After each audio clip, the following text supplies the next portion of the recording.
इंदौर की छावनी अनाज मंडी में व्यापारी नो एंट्री नियम के विरोध में सांकेतिक धरने पर बैठ गए हैं। व्यापारियों ने नीलामी रोक दी है और मंडी सेक्रेटरी से वार्ता की। उनका कहना है कि 12 से 5 बजे तक भारी वाहनों के प्रवेश पर रोक के कारण प्रतिदिन 35,000 से अधिक बोरी अनाज मंडी में फंस रही है और समाधान के लिए कई बार प्रशासन को अवगत कराया गया।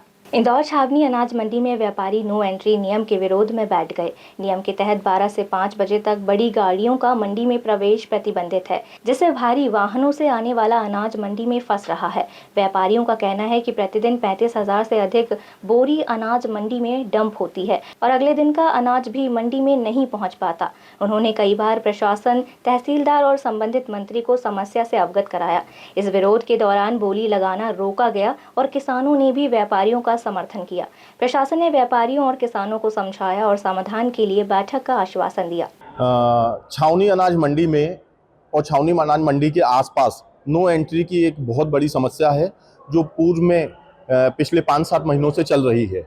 हमने पिछले 5-6 महीनों से निरंतर कलेक्टर महोदय, भारत साधक महोदय, ट्रैफिक डीएसपी और मंडी प्रशासन सबको नियमित इस बात की जानकारी से अवगत कराया है कि छावनी अनाज मंडी में सीजन जल्द ही आ रहा है और छावनी अनाज मंडी में किसानी माल की बहुत आवक होती है।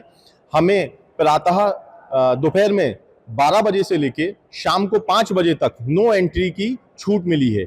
हमारे यहाँ पूरी रात किसानी वाहनों की आवक होती है। रात में शाम को 7 बजे से सुबह 6 बजे, 7 बजे, 8 बजे तक किसानी माल आता है। 30-35 हज़ार बोरी हमारे यहाँ मंडियों में सीजन में माल की आवक रहती है। हम उसको सुबह 9 बजे से नीलामी प्रारंभ करते हैं, जो शाम को 5 बजे तक चलती है और हमको 5 बजे 12 बजे से लेकर 5 बजे तक नो एंट्री की छूट है। 5 बजे तक हम माल तुलवाते हैं और 5 बजे नो एंट्री बंद कर देते हैं। जो हमारे पास 25-30-35 हज़ार बोरी डंप हो जाती है, उसको जाने की व्यवस्था नहीं है। ऐसा नहीं है कि हमने अचानक कोई बंद करी, और बंद करना हमारा कोई उद्देश्य नहीं है। हम पिछले 5-7-8 महीनों से निरंतर शासन प्रशासन को अवगत करा रहे हैं। हम 20 बार ट्रैफिक डीएसपी साहब के पास गए हैं। हम 10-12 बार भारत साधक महोदय जी से भी मिलने का प्रयास किया है, जिलाधीश महोदय से भी प्रयास किया है, मंडी प्रशासन से भी हम निरंतर इस बारे में चर्चा करते रहे हैं। हमने उनको बोला है कि नो एंट्री की व्यवस्था, सीजन आ रहा है, बहुत समस्या हो जाएगी। मंडी हमने बंद नहीं करी है, आप समझे। हमारे यहाँ माल तुलाने की व्यवस्था नहीं है।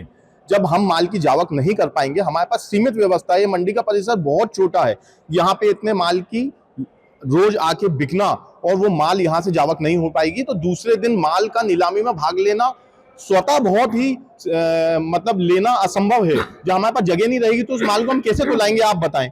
हमारे पास सीमित जगह है, सीमित व्यवस्थाएं हैं, तो हमने नीलामी में भाग जानबूझ के नीलामी बंद नहीं करी है, क्योंकि हमारे पास व्यवस्थाएं नहीं है माल तुलवाने की। इसलिए हमने उनसे बस ये आग्रह किया है कि आप इस व्यवस्था को संभालें। सीजन भर सीजन है, किसानों की उपज रहती है, रात भर किसान माल लेके आते हैं। यहाँ कोई व्यवस्थाएं नहीं है। इस व्यवस्था को सुगम और व्यापारी को भी सहयोग करें, इसके लिए हमने बस आग्रह किया है। आज सुबह नीलामी प्रारंभ होने के समय व्यापारियों द्वारा अवगत कराया गया कि जो इंदौर प्रशासन ने नो एंट्री लागू की है बड़े वाहनों की। नो